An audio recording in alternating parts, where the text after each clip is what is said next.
नमस्कार श्रोते हो, परमात्मा साई भक्तिसार साईमनी 891 चॅनलमध्ये तुमचं सर्वांचं मी स्वागत करत आहे। जर आपल्यापैकी या चॅनलवरती कोणी नवीन असाल तर चॅनल सबस्क्राईब करा, जेणेकरून मी जसे नवनवीन व्हिडिओ अपलोड करीत जाईन तसे नवीन व्हिडिओचे नोटिफिकेशन तुमच्या मोबाईलवरती येत राहतील व तुम्ही ते पाहू ऐकू शकाल। तसेच व्हिडिओ आवडला तर लाईक करा, शेअर करा आणि कमेंट बॉक्समध्ये जय श्रीगुरुदेव दत्त असं द्या। आपण ह्या व्हिडिओमध्ये श्री गुरुचरित्र कथासारमधील अध्याय 40वा चालू करत आहोत। अध्यायाचं नाव आहे सुक्या झाडाला पालवी फुटली। अध्याय चालू करण्यापूर्वी मी गुरुदेव दत्तांना प्रार्थना करतो की आपण अध्याय ऐकण्यासाठी यावे। श्रीपाद श्री वल्लभ दिगंबरा हा अध्याय ऐकण्यासाठी यावे। गुरुदेव दत्ता।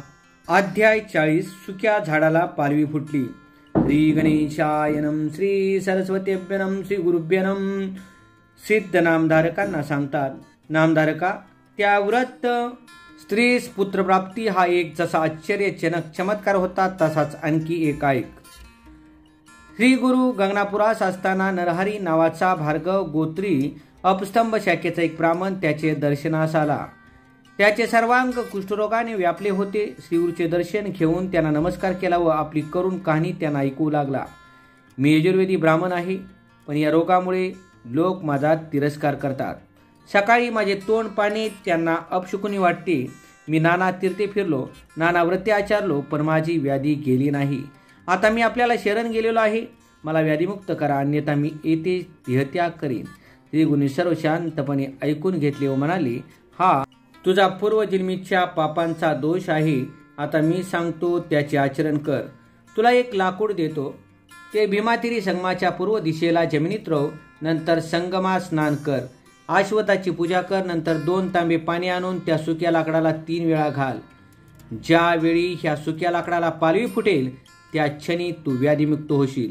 असे सांगून जाळण्यासाठी आणलेल्या लाकडातून एक औदुंबराचे सुके लाकूड काढून त्याच्यापाशी दिले। त्या ब्राह्मणाने ते सुके लाकूड घेतले व श्रीगुरूंनी सांगितल्याप्रमाणे संगमावर रोवून त्याला पाणी घालत राहिला। लोक त्याची चेष्टा करीत, पण तो कोणाकडे लक्ष देत नसे। तो लोकांना सांगे, माझे गुरु वचनी पूर्ण विश्वास आहे, ते कदापि खोटे ठरणार नाही। शिष्याने ते पाहिले व श्रीगुरूंना म्हणाले, गुरुदेव, तो ब्राह्मण आज 7 दिवस नित्यनेमाने तो सुक्या लाकडाला पाणी घालतो आहे। तो उपाशी आहे। लोकांना सांगतो की गुरुवचन खोटे ठरणार नाही। फार भक्तिभावाने तो आपल्या वचनावर विश्वास ठेवून उपासना करतो आहे। श्री गुरु म्हणाले, जसा मनी भाव असेल तसे फळ मिळेल। जर मनी श्रद्धा नसेल तर इप्सित फळ कसे लाभेल? श्रद्धेचे सामर्थ्य फार मोठे आहे। यासाठी मी आपणास स्कंद पुराणीच्या कथेचा दाखला देतो। सूत ऋषीवरांना एकदा गुरुभक्तीचा महिमा वर्णित होते। या भवसागरात फक्त गुरुची भक्तीच तारणहार आहे। आपण कसेही असो, गुरुची सेवा करायलाच हवी। गुरु हे त्रिमूर्तीचे स्वरूप मानावे। असे मानून जे लोक सेवा करतात त्यांना शंकराचा कृपाप्रसाद मिळतो। याचे साक्षात प्रमाण आहे। पूर्वी पांचाल नगरी सिंहकेत नावाचा राजा राज्य करीत होता। त्याचे पुत्राचे नाव धनंजय। धनंजय शिकारीसाठी एक दिवस अरण्यात गेला। त्याचे सोबत भिल्ल जातीचे लोक होते। अरण्यात फिरत असता धनंजय तहानेने व्याकुळ झाला, म्हणून तो पाणी शोधण्यासाठी इकडे तिकडे पाहू लागला। त्याजवळच एक पडीक शिवालय होते। कोठून तरी एक भिल्ल जमिनीतला व्यक्ती तिथे आली। त्याने ते फुटलेले लिंग आपल्या हाती घेतले आणि त्याच वेळी त्या ठिकाणी राजपुत्र हा पण येऊन पोहोचला। राजपुत्र त्याला म्हणाला, हे फुटलेले लिंग काय कामाचे? त्यावर तो भिल्ल म्हणाला, मी याची पूजा करणार आहे म्हणून ते घेतले आहे। राजपुत्र त्याला म्हणाला, ठीक आहे, याची एकाग्र चित्ते पूजा कर। तो भिल्ल म्हणाला, आम्ही भिल्ल, आम्हाला पूजा विधी माहीत नाही, आपण कृपा करून तो सांगावा। राजपुत्र म्हणाला, आता हे लिंग घरी घेऊन जा, त्याची आपण पतिपत्नी फुलबेलाची पाणी वाहून पूजा करा, नंतर त्याला धूप दीप नैवेद्य दाखवून आरती करा, स्मशानातील भस्म आणून त्याचे लेपन करा, आपण जे खाल त्याचा नैवेद्य करा व नंतर तो प्रसाद म्हणून खा। हे लिंग म्हणजे प्रत्यक्ष शंकरच आहे असे माना। भिल्लाने राजपुत्राचे आभार मानले, त्यालाच आपला गुरु म्हणून संबोधिले व तो ते लिंग घेऊन आपल्या घरी आला। घरी आल्यावर त्याने ते लिंग आपल्या बायकोस दाखवले। तिला फार आनंद झाला। दोघे उभयंतांना नित्य त्या लिंगाची विधिवत पूजा करू लागली। एक दिवस त्यांना लेपन करण्यासाठी भस्म मिळेना। त्याने आजूबाजूची सर्व स्मशाने फिरवून पाहिली, पण कोठेही चित्ताभस्म मिळाले नाही. गुरुने त्याला भस्म लेपन करणे सांगितले होते. तो आपल्या पत्नीस म्हणाला, गुरुने भस्म लेपन करण्यास सांगितले होते, गुरुचे वाक्य ऐकले नाही तर नरकवास प्राप्त होतो. श्रोते हो, नीट लक्ष देऊन ऐका. ही शिवलीलामृतातील कथा इथे आलेली आहे, त्यासाठी मी प्राणत्याग करणार आहे. यावरती भिल्लीन हसून म्हणाली, आपण काळजी करू नये, चित्ताभस्म मी देईन. मी झोपडीत राहते, आपण या झोपडीला आग लावा आणि ते भस्म शिवाला अर्पण करा. आपला व्रतभंग करून घेऊ नका. कधीतरी या देहाचा नाश होणारच आहे, पण तो चांगल्या कार्याला झाला तर फार आनंद होईल. पत्नीचे शब्द ऐकून त्या भिल्लाला धक्काच बसला. तो म्हणाला, तू माझी बायको आहेस, तुझा प्राण कसा घेऊ? तू तरुण आहेस, अजून तुला संतान प्राप्ती झालेली नाही.